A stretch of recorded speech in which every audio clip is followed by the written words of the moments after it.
Otis.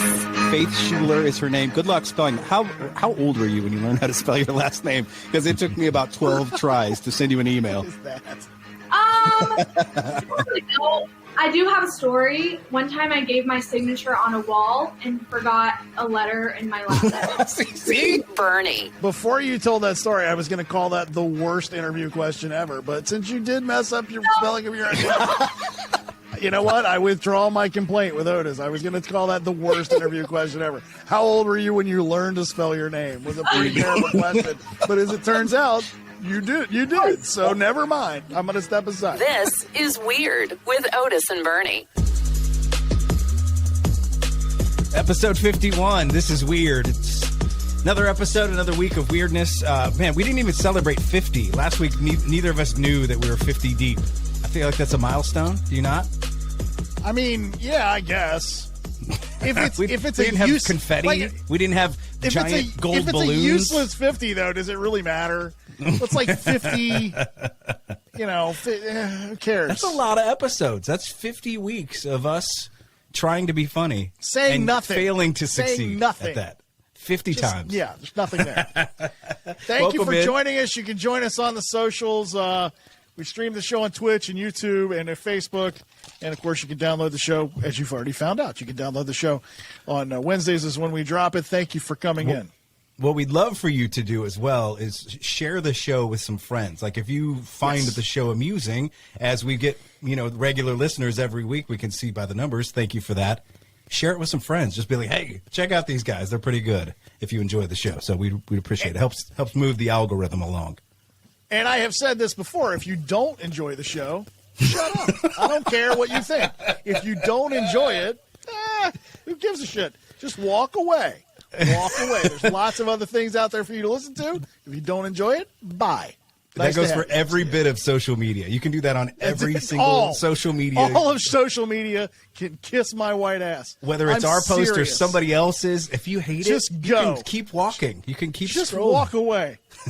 Is there anything, by the way, is there anybody more obnoxious on social media than Who Cares Guy? Like, here's a story. Yeah. Like, who cares? Hey, here's a baby pony. A baby pony was born. Look at how adorable the baby pony is. Who cares? Why Always are you bringing this up? You can go screw Who Cares Guy. Especially when the Who Cares Guy is involved in like 74 comments and 10,000 shares. He's like, who cares? Who cares? The 10,000 people that shared this. Boring. Baby ponies are boring. Who cares? Shut up. Why are you posting this? Is there anything worse than that guy? No. Well, we went off on a tangent there, but there is one guy that loves our show, and who cares? We had his artist on a few weeks ago, Faith Schuler, who's an up-and-coming country artist and doing very well. If you haven't listened to that episode, do so. Yeah, great clip of Otis asking a great question in that last episode. Jeff Golko, is that how you say it? Or how do you say it, Jeff? That is exactly right. You are right. See, he's a music. Honestly, if you didn't say it right, who cares? Who cares? Who cares?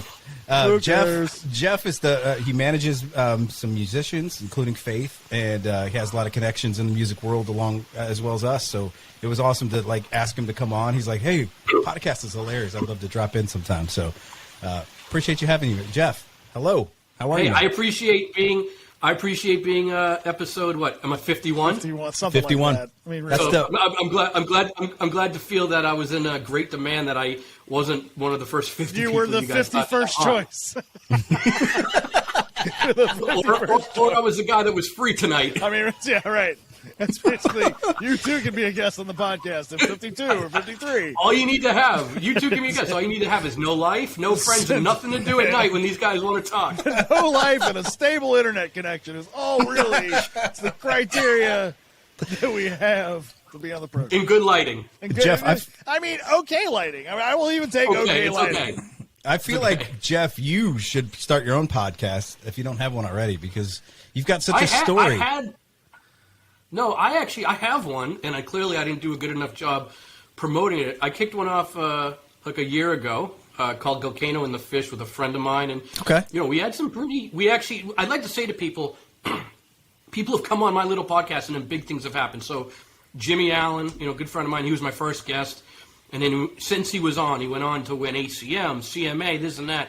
Nate Smith came on with like 500,000 streams. Oh, that now guy's he's awesome. got whatever it is. So I'd like to say that it is we are the foundation and the springboard for people's careers. However, my co-host's wife got cancer about 4 months ago, and so we put it on hold. Plus, the numbers were kind of I got you. Listening to your guys' intro, like if you go and listen to it, we have some really cheesy music, and listening to how you guys' show kicks off, I now realize why people weren't listening to our podcast. Oh, they don't listen to ours either. We don't listen to ours either.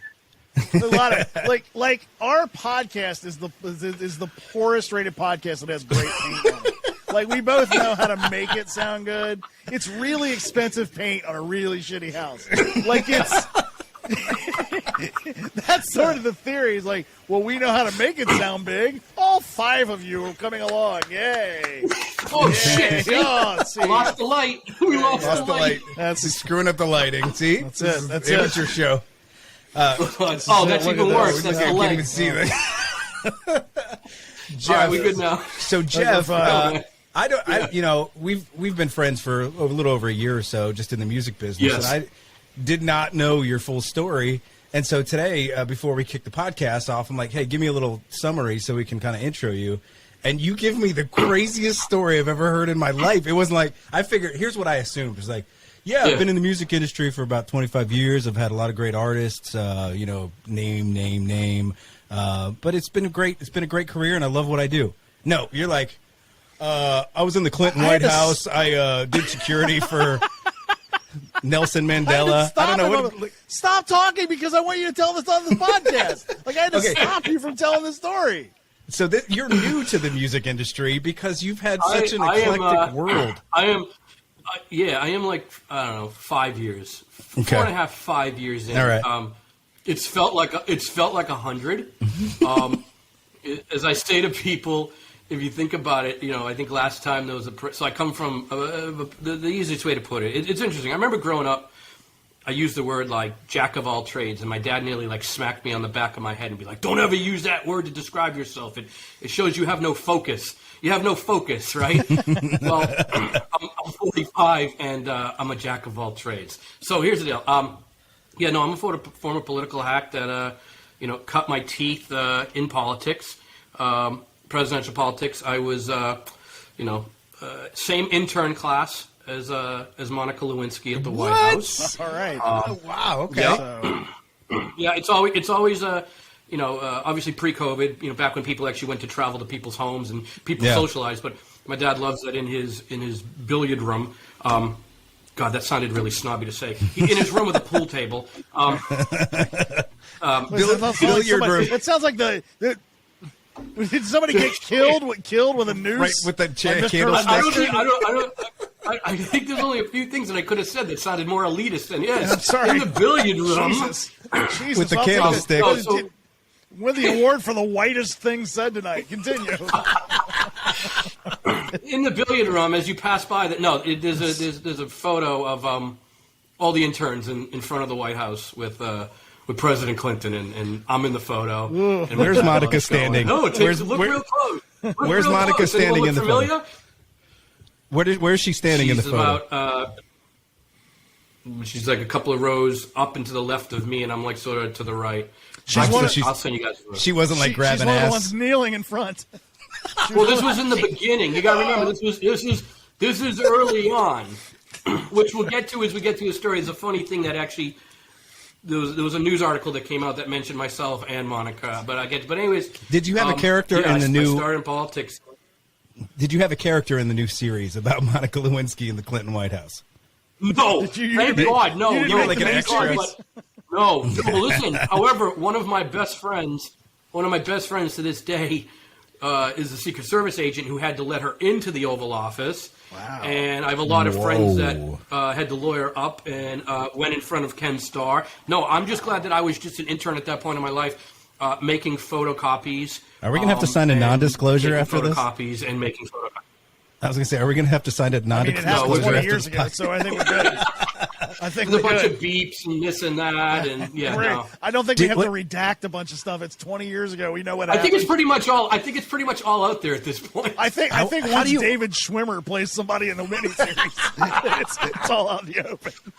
Like I think that's the point where you're like, once we've had a dramatization, that they're not going to redact any new material. Yeah, no, honestly, and I'll never forget. I was working at White House, the drug policy office for the Drug Czar, and I remember when Ken let's Starr's just report threw that came out. We're just going to go run by that one. You were a drug czar helper? Yeah. Okay.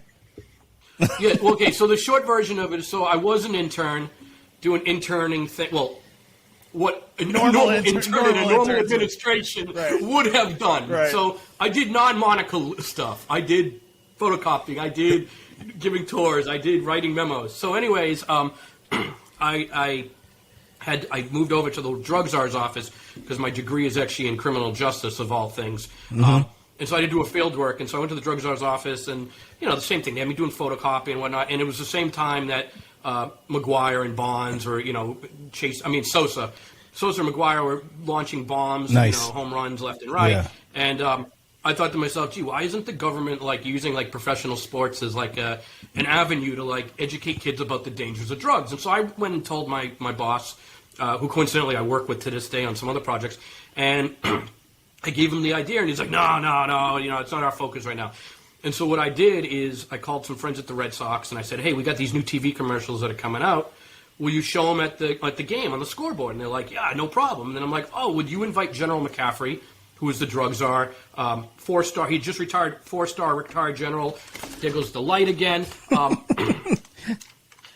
It's all right. Yeah, it's all right. So, anyways, he had just retired. He pretty much led the first Iraq War. Just a great guy, but absolutely crazy guy. Was an in-your-face kind of guy, even though he worked in an office. And so I got the Red Sox on board, and then I thought as a Red Sox fan, okay, who do I go to now that the Red Sox said they'll do this? And I thought, I'll call the Yankees. So I called the Yankees, and I said, the Red Sox are going to show the PSAs. Would you, and I raised the ante, would you show the PSAs, and would you maybe send some players to schools? Sure. So I keep on making calls. No one knows I'm doing this.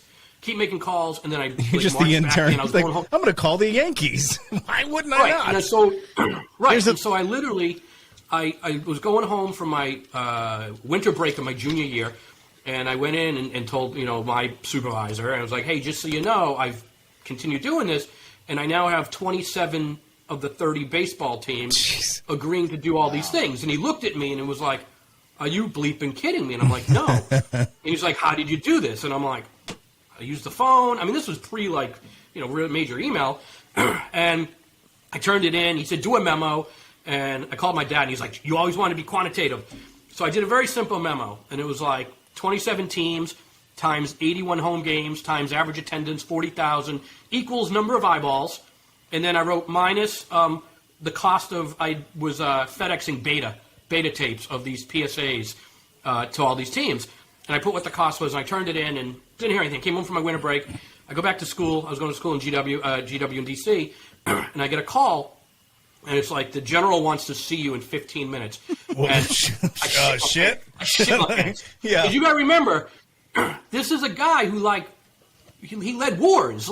He's used to, Listen, young soldiers not questioning him. And if he says no to something, you don't do it. Here it is. I did exactly what you're not supposed to do. Yeah. Hey, there's thousands of men who heard that same phrase. The general wants to speak with you in a few minutes, and it was not the same outcome as you. So No, and I live 3 blocks from the White House. It was the longest, scariest 3-block walk of my life. It was dead winter. I put on my cheap, 5-inch thick wool suit that my mom had bought me. By the time I got to the office, I'd sweat through the damn thing, even though it was winter, because I was so scared. I went upstairs. The Secret Service is like, go in, he'll be right in. I sit down. The Secret Service. Do do you realize most people Right, never it's have got an like a encounter? table. Most people never have an encounter with the Secret Service. Not one time. No, you hope you never have an encounter with a Secret They Service. got you walk in as an intern. They got black glasses on, full black suit. They're like, sit. Right, the earpiece, right. Talking It's just right. And they're like, and they go in and sit down. He'll be right in. Now it's like I'm probably soiled. Like when I stood up, the seat was wet. What do? Before he comes in, I've just shit myself. Can I go do something about that? I'm sitting here. I apologize for the smell right now. Thinking, right. And I'm actually sitting there thinking to myself, like, why the hell am I in here? Like, I'm in college. Like, why aren't I, like, at my fraternity house? Like, what is about to happen to me? This is mind-blowing.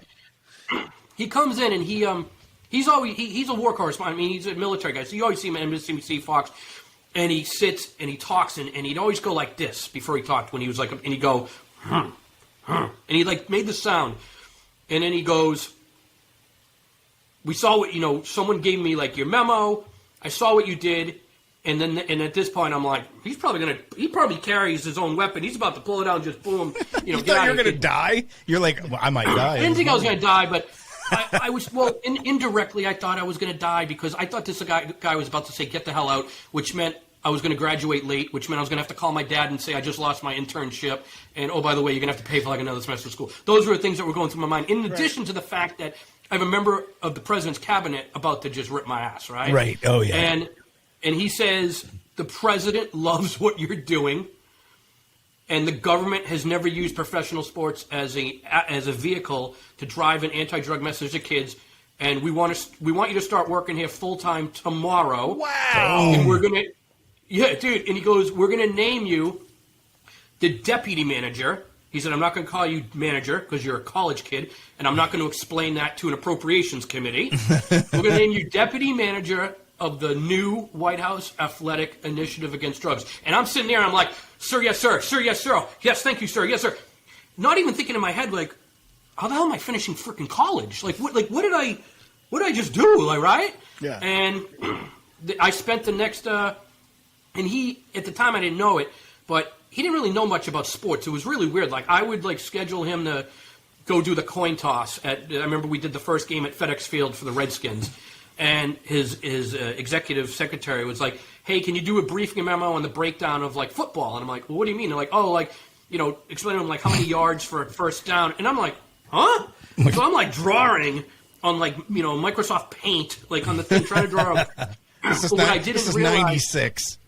Dude, this is 97, yeah. And but at the time, or, like, then we went and did this event, with the NBA, and it was like, I was explaining to him, like, okay, so yes, sir, 2 foul shots on a, and at the time I'm thinking, like, well, what's wrong with this guy? But what I didn't know, because I hadn't spent enough time around him, is he was like he played a lot of sports. He played soccer growing up, and then in the war, I never saw it, but he's got like a big chunk of his arm missing, like an actual war. It's one of his like 10 Purple Hearts. Yeah. And he lost interest in sports, and so he just needed a refresher. But because he didn't have the greatest interest in sports, I then spent the summer between my junior and senior year traveling around the country, going to professional ballparks, doing presentations from the pitcher's mound where I'm presenting the team with a plaque from the White House saying, you've teamed up with the White House.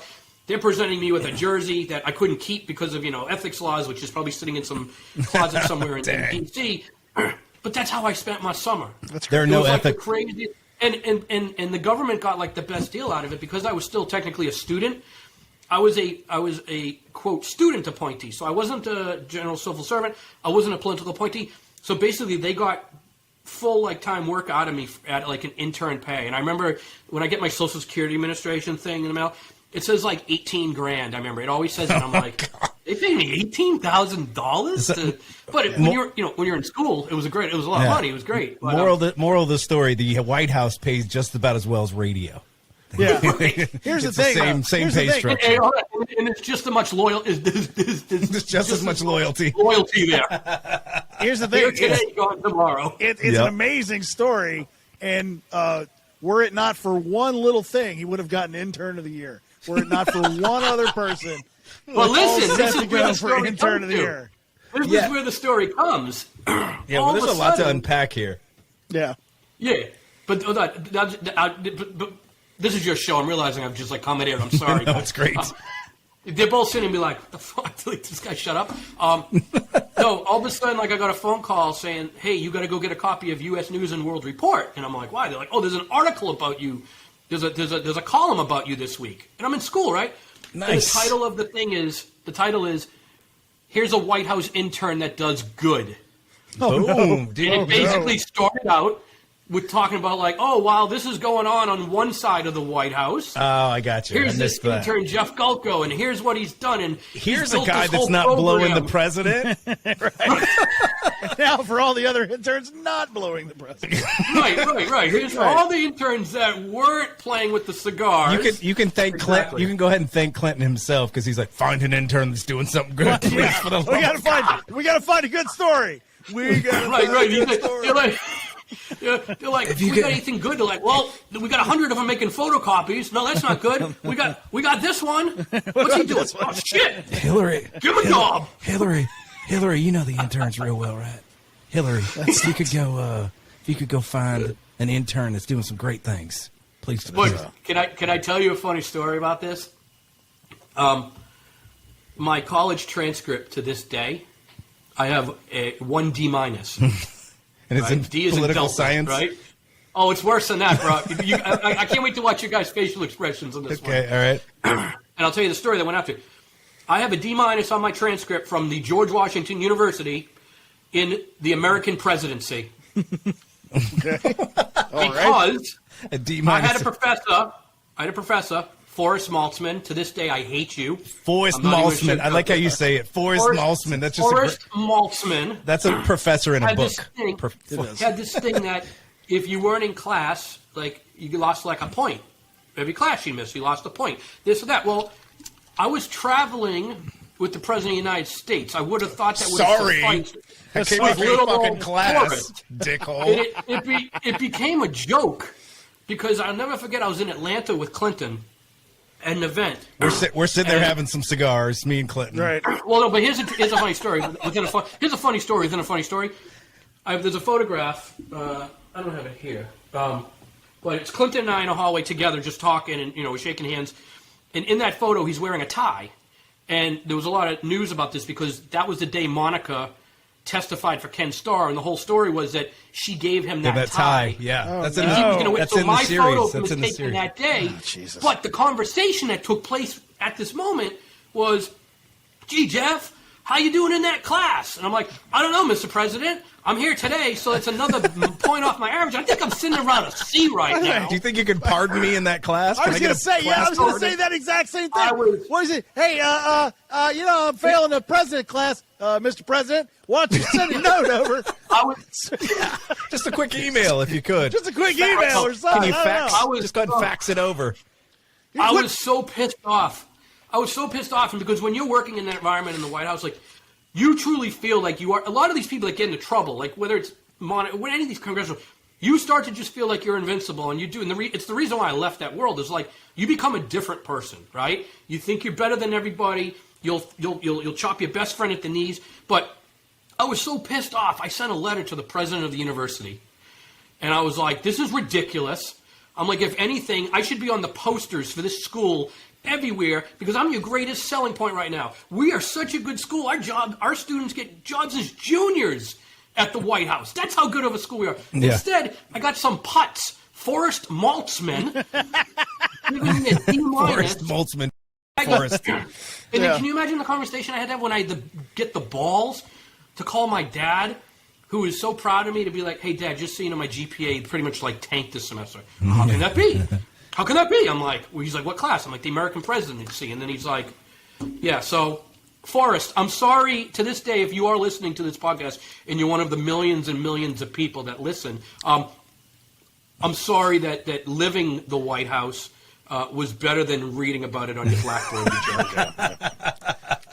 We'll leave it there. I mean, I think he's holding on. What are you doing with your life, Forrest? I'm sure Forrest still thinks about that D-. Well, we actually were sitting about 2 rows from each other at a GW basketball game the year before COVID, and I kept on saying to my wife, I'm like, I just want to get up and just literally... I'm going to punch Forrest in his goddamn head. Tell him what I ended up doing with my life, and she's like, grow up. Just grow up. Grow up. Why is the wife always got to be the voice? The voice of reason. I'm going to key Forrest's car. I hope Forrest, I feel like that. I'm going to key your goddamn car, Forrest. There's always, I feel like everybody's got that one person in life that you just think back on. It could be 15, 20 years, and you're like, that guy or girl. Yeah, you know, like, you know what? He was a dickhole. I don't even. I see him, and then you run into him at a random spot. You're like, here's one, ready? Dude, he's teaching people the class, and I'm standing outside Air Force One at 20 years old. That's what made no sense. He was jealous. Forrest, you were jealous. I know. I think that's what it was. If he had been nice to me, I could have taken him for tour of West Wing, but his Did loss. you ever hit on Monica at all? No, dude, because I literally only saw her the first day at orientation, because the way it works is everyone gets sent off to their own respective offices, and the building, now it's called the Eisenhower Building, but it used to be called the old Executive Office Building, which is the big giant building, if you've been to D.C., just to the right of the West Wing. Okay. That's all White House staff. That's a couple of thousand, people, staff members. So you went over to the West Wing. First off, you had to have a blue badge, which only 5% of each office had, and it was based on need. So I had a blue badge, and I wouldn't lie. I mean, I'd just go over at times and just sort of walk over as if I was supposed to pick up something from someone's desk, just because I'm like, shit, maybe I'll walk by the president. Because it was cool, but we were all in our own little silos. Since this was 97, did you ever go making copies? I'm just over here making copies. Dude, I that is I probably made millions of copies. That's SNL. That's the SNL. I know. I know. Oh no, I know exactly what it is. That's a pull. Jeff set the copy making copies. Well, the president. That's pretty amazing. Even know he exists. You know what I did at 20 years old? I hosted a club and smoked weed. I hosted at a club, the first club show at the college town. That's what I did, and you were with the president. The biggest challenge for me was I just joined a fraternity. And then I never could go to not that I was going to do the drugs, but because I worked in the drug czar's office, I was being drug tested monthly. Oh, yeah. Random. I was hoping that at the end. I literally couldn't. I stopped going to the parties because I'm so afraid. Oh my God, what happens if it's on my skin from contact, or I'm in the wrong room and I can't lose my internship. Right. Your fraternity brothers. I thought that your story was going to end with you were the Mark McGuire whistleblower on his steroids. you got Forrest Gump's life, right? No, well, did you also run the most touchdowns for Alabama? Right. No, can I say something? Without getting too much into it, we were involved with a lot of that stuff, and then I was subsequently involved with those hearings. Oh wow! Yeah. So, as I say to people, I feel right now in my life, I feel like I'm the most well-connected and experienced poor guy. I feel like I'm one phone call away from everybody, but I can't, I feel like that's the same way. I'm nobody. You can look back at my, photos from my career, and I'm like, oh, look, hey, they're some of the biggest people in music ever. Wow, they're, the most loaded people in the world. And then I'm like, I'm still broke. I'm broke. Look, I can hang out. Right. Yeah. Right. I've done all these great things, and I got a $9 freaking light that's balancing on top of my monitor. Coming up here in just a few minutes, we are going to. There's a video that's gone viral on TikTok of a mom who thinks that she's got it figured out. Otis, I think you're going to enjoy this. She's got a mom hack that I think that you can employ with your kids. Okay, coming up. This is weird. Welcome back. This is Weird, episode 51. Jeff, are you Beyonce? We got a wardrobe change in the middle of a podcast? You realize that break was only 2 minutes long, right? I know. Well, you know what? I literally just got so worked up. I think talking about that professor, when we went to break, I literally looked at myself in the camera. I'm like, God, you're sweating. My face is red. I'm all red. Still want to punch that guy. By the way, we're going to bring. Let's welcome in that guy. That guy's waiting in the. Why didn't we not prep and do that? Let's bring him in. By the way, here's Faulkner or whatever his name was. Forrest Fisherman. Who, by the way, would have definitely been played by Robin Williams in the movie. No. Would have been him with a big bushy beard. Rob Lowe. Rob Lowe would have played. I don't think he did very good in the class. Rob Lowe would have played him. Rob Lowe would have played him. Lifetime series. But Jeff Golko is on the show with us tonight, and we do a little segment at the end where we like to break down a video that's going viral on the internet called VirIdiocy. And Bernie, you got it queued up there. This is I do. It's a mom with a mom hack, and you love the mom hacks. I hate the phrase "mom hack" with a fiery passion. I think it's stupid. The ultimate TikTok made me do it mom hack. We have 4 kids, and I hate yelling in our house. I bought these little doorbells, and they are a game changer. Each of my 4 kids has a doorbell button in our kitchen and a chime plugged in their bedroom. Okay, so where's she going with this? She's For real? No, this is her. She thinks that this is a thing that's going to work. They're upstairs, and we need them to come down. We simply click the button, and the doorbell rings in their room. Please They stop also it, know lady. to come down in the morning when their doorbell goes off. These Stop are about it. $15 each. No, this is not how this all Have you works. guys ever been on a cruise? Yes. Because that's like the sound. Like if you're putting that in my room and you're ringing the bell, I'm running down the stairs thinking it's time for the buffet. right. Plugged in their bedroom. If they're upstairs and we need them to come down, we simply click the button, and the doorbell rings in their room. We simply click the button because we're too lazy to walk up the stairs. How big? What are you doing? How big is your house? Right? Oh, you couldn't walk the 100 square feet to go to your daughter's room to tell her dinner's ready? Can you see why other countries hate us? Hate us. Does? There's a Like, click the war button, going on. yes. If this is not a first world problem, I don't know what is. Doorbell Like, rings in their we have room. to send a doorbell to also- our kids? Know to come down in the morning when their doorbell goes off. By the way, Nobody- that's my favorite. nobody- They also know to come down in the morning when their bell goes off. Do they? Do they really come down when the bell goes off? Oh, mommy rung the bell. That must mean it's time. Mommy's ringing the bell. It's time for us to go downstairs, children. Hey, Mary Poppins, stop Hey, with this. but you know what? Wouldn't we feel horrible if we learned that mom had like no legs and she couldn't walk up the stairs? To go tell I them don't it's time to believe eat? Yeah, that. you had to go I there. don't believe that. I To don't come believe down, we that. simply click the button, and the doorbell rings in their room. They also You know know what? to come This- down in the morning when their doorbell goes off. These were about Listen, $15 each, and they're linked on my Susan, Amazon under Home Susan. Favorites. Susan, no. Listen, Just stop. this is not something innovative. This was done by Pavlov many decades ago, and it was for dogs. It was for dogs. This is how they train dogs. This is not for children. Yes. Mommy Good rung God. the bell. And when we get to the bottom, she gives us a piece of bacon. They show up. They show up at the bottom of the stairs on all fours, like looking up at her for a treat. Yeah, they get to the bottom of this. They get to the bottom of the stairs and they sing a song like they're in Sound of Music.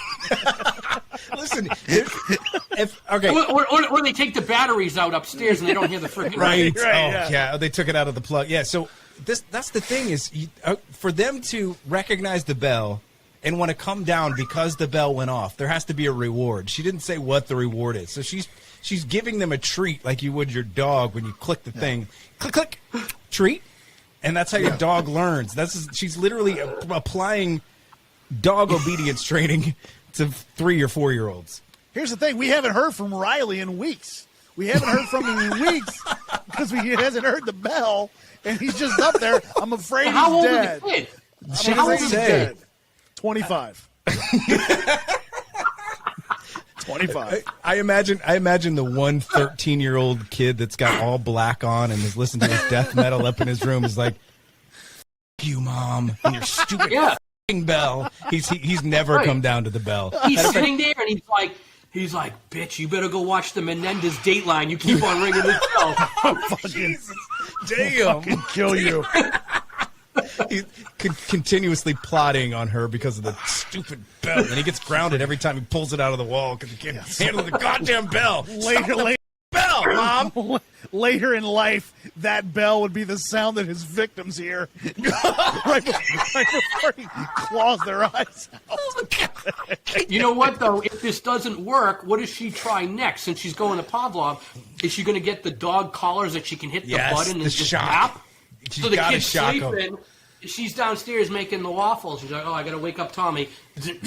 That's part 2 of the TikTok video. Is if the bell doesn't work, there's also a shock collar. She's like, How many "Oh, people yeah?" have watched that video? Tell me this is a video that's gone completely viral. It's got like several million views. I hope no one is taking This is this. why- If you're taking mother advice from TikTok, you have a problem to start with. Let's just say that. This is get why her- I feel bad for every artist right now that's trying to like build a name for themselves on TikTok, because it's not about like your music or your content. It's you haven't. A woman posting doorbells for her kids is what people want. I just can't. This guy can't. These kids can't go to like the U-scan at the store without pissing themselves when they hear the beeps. Like they can't. Oops. Oh, sorry. Mom, I Mommy. peed, Mom. Mommy, make it stop. Dude, you know how like you go to Home Depot and they got like drills, they have those cameras and they do make that exact sound so you know like, hey, you're on camera, don't steal the drill. What happens if they go to Home Depot with the kids and they walk down the aisle, they hear the door? Does the kid just beeline out of the store and start running home? Yeah, it starts running home. That's what happens. PTSD. It causes anxiety and PTSD is what that bell is going to do for your children. It just doesn't, I'd like to meet this lady and just be like, huh? Hey, just do like the rest of us and be like, guys, I've said it 3 times, get the down Kids, here. and I hate Jeez, yelling in our come house. on. Bought these little doorbells, and they are a game changer. Each of my 4 kids has a doorbell button in our kitchen and a chime plugged in their bedroom. All of her kids are named Cody. How much you want to bet me she's got 4 children named Cody? They're upstairs, and we need them to come down. We simply Jack, click the button, Avy, and the doorbell Walker, rings in their room. Gable. They also Gable know to is come the down in last the one. morning when their doorbell goes off. I can't get over that one. They also know to come downstairs in the morning. What is that? It's quite remarkable that the husband is smart enough to like know how to come downstairs on his own. Although perhaps their bedroom's on the main Yeah, floor. she doesn't have the I bell don't for know. the husband. Yeah. Yeah. He probably left. at least already. the husband- He left because Meanwhile, he's the like, husband's at- stupid bell the shit. I husband's at can't. work trying to figure out how we can get a divorce from this crazy lunatic. It's too lazy to go upstairs and grab her kids. Wow. The woman probably doesn't work and has nothing to do other than to get her kids ready for school, and she's become that lazy, she can't, like you said, go upstairs. If they come to him, he don't you think they come to him at one point and they're just like, "What do you think about it, Josh?" And he's just like, Yeah. "Oh, with the goddamn What about when bells." these kids go over to their friend's house and they think everybody has doorbells, and they're like, "Wait, you don't? Where's your bell?" And the kid's like, "What do you mean?" And they're like, "Well, my mom hits a doorbell," and they're like, "What is your mom, stupid? Yeah, Oh, she thinks I am. She give me a doorbell." We've got a ring on the front of the house. I don't know what that's all Oh, about. don't you have kids? Yes. Yeah. Can we try? Can we start to implement this and see if We could. We let could. us know how it goes? We could try it. They do jump to the front door when the bell goes off, so I think it could work. To be honest with you. Yeah. Yeah, she It's rings the bells for the unbelievable. kids, and the dogs run to the bottom of the stairs screaming every time. I imagine her husband came home the day she bought those, and she's like, "Babe, check this out! I got the best idea today. I went to Lowe's. I spent $750 on 4 of these bells. God. And With now the kids will goddamn come down when you bells. ring it. Watch. Boom, doo, It's never going to work. Honey, that's not going to work. The other thing that I don't understand is like, how often during the day does she only need to see one particular kid? Dude, are there different Like in the bells morning, for like different kids? she says she uses them so that they know it's time to come downstairs in the morning. Well, couldn't you just have one? I can't even bell? believe I'm trying to rationalize how many bells right now. Lady, you don't need any f***ing bells. Be a mom like my mom was and everybody else's mom, and just be a mom. This is stupid. This is I have to ring the bells in order to not make eye contact with my children. what would Forrest Maltzman think about this? Is don't what I know. want to know. He would Forrest Maltzman D- on this. D- for mom.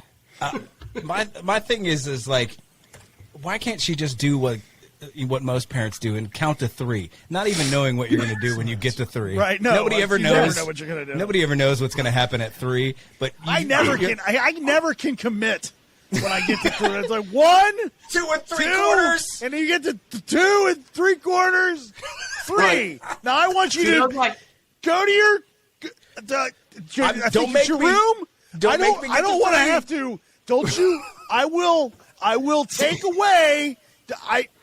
We should shut off. Here's what we should do.